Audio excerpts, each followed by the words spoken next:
evening visitors. Welcome to the Australian War Memorial's Last Post ceremony. My name is Richard Cruz, and joining us today from the Royal Australian Navy is Commander Andy Schroeder. We warmly welcome the family of Private Tom Jones, whose story will be told shortly. We're honoured to acknowledge the Honourable Jeremy Soames, Chairman of Trustees of the Winston Churchill Memorial Trust, United Kingdom, and the accompanying delegation. We also welcome members of the St John's Ambulance Australia who are joining us for the ceremony this evening.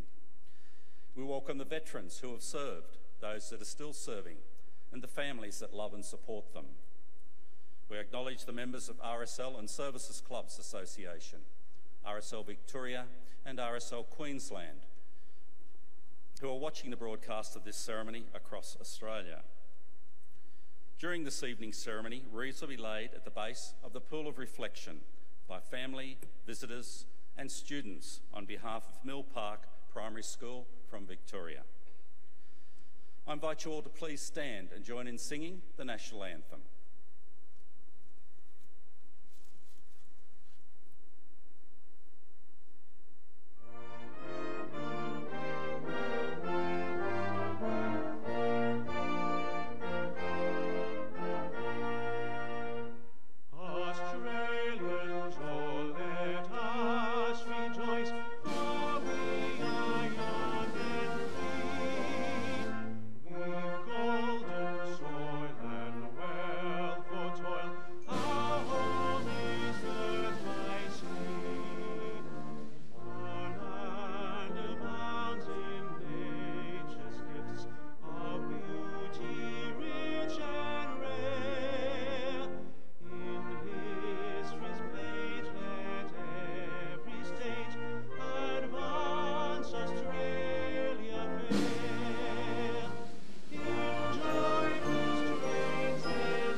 Students, you may be seated. And anyone else that's able to be seated, please be seated. The Australian War Memorial was the vision of Charles Bean, Australia's First World War official historian. Bean landed with the Australian troops on Gallipoli and stayed with them at the front through to the end of the war. The idea of this national memorial and museum came to him at Pozières, France, in the depths of the bloody fighting of 1916. Bean's idea was that this would be a place where families and friends could mourn loved ones buried in faraway places. It would also be a place that could help all Australians understand what these men and women had endured and what they had done for us. Bean's vision, to which we remain true, is best expressed as inscribed in the entrance to the memorial's galleries. Here is their spirit in the heart of the land they loved, and here we guard the record which they themselves made. Tonight we'll read the story behind just one of those on the Roll of Honour, which lists the names of more than 102,000 men and women who have given their lives for us in war and operations for more than a century. But first we present a lament, Flowers of the Forest. Wreaths and floral tributes will now be laid at the base of the Pool of Reflection.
Today, we remember and pay tribute to Private Tom Jones.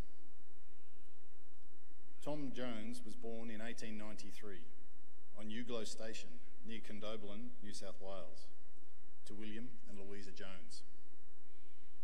He lived with his family on the station, was educated privately there, and worked as a station hand before enlisting in the Australian Imperial Force at Cootamundra on the 18th of March, 1916. Before Jones left for active service overseas, a social evening was held in his honour at the nearby town of Bena. Despite a heavy downpour, a large group attended, and Jones was presented with a wristwatch and other gifts, and speeches were made lauding his decision to enlist. After the formalities, there was dancing until daylight. On the 26th of September 1916, Private Jones left Sydney aboard the troop ship Euripides with reinforcements to the 3rd Battalion. During the journey, he was charged with the disobedience of orders and was awarded an extra day of fatigue work. This seems to have been an isolated incident, and no other disciplinary infractions were recorded by the time he arrived in England and joined the 1st Training Battalion. After a period of training in England, Private Jones arrived in France in April 1917. At the time, many Australian battalions had been involved in the fighting around the French village of Bullecourt. Less than 2 weeks after joining his battalion on the Western Front, Private Jones's battalion was called into action. In early May 1917, the 3rd Battalion was in or near the front line, not far from Bullecourt. After helping to fend off a number of enemy counterattacks on the 4th of May, the battalion spent the following day under a heavy German bombardment and under constant threat from long-range sniping. That evening, the Germans tried to attack again, but their operation was broken up by the Australian artillery, which unfortunately dropped a few shells short into their own infantry. At some point in this confusion, Private Tom Jones was killed in action. No record remains of the manner of his death, and his body was not recovered from the battlefield. Today he is commemorated on the Australian National Memorial at Villers-Bretonneux, along with over 10,000 Australians killed in France who have no known grave. He was 24 years old. His name is also listed on the Roll of Honour on my right, among some 60,000 Australians who died while serving in the First World War. His photograph is displayed by the Pool of Reflection. This is but one of the many stories of service and sacrifice told here at the Australian War Memorial. We now remember Private Tom Jones, who gave his life for us, for our freedoms, and in the hope of a better world.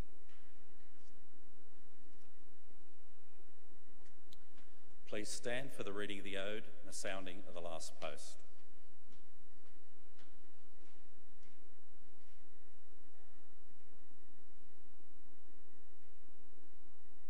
They shall grow not old, as we who are left grow old. Age shall not weary them, nor the years condemn. At the going down of the sun, and in the morning, we will remember them. We will remember them.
lest we forget.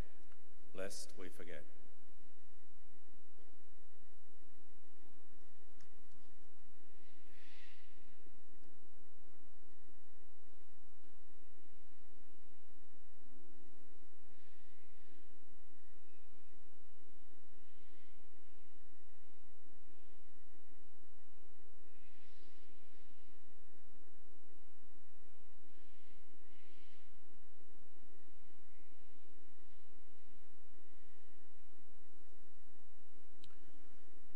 We leave you this evening with the words of the memorial's founder, Charles Bean.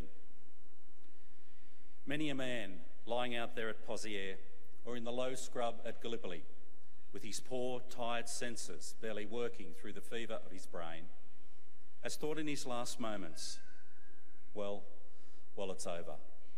But in Australia, they will be proud of this. Ladies and gentlemen, girls and boys, that concludes this evening's last post ceremony. We thank you for visiting the Australian War Memorial and wish you all a very good evening. Thank you.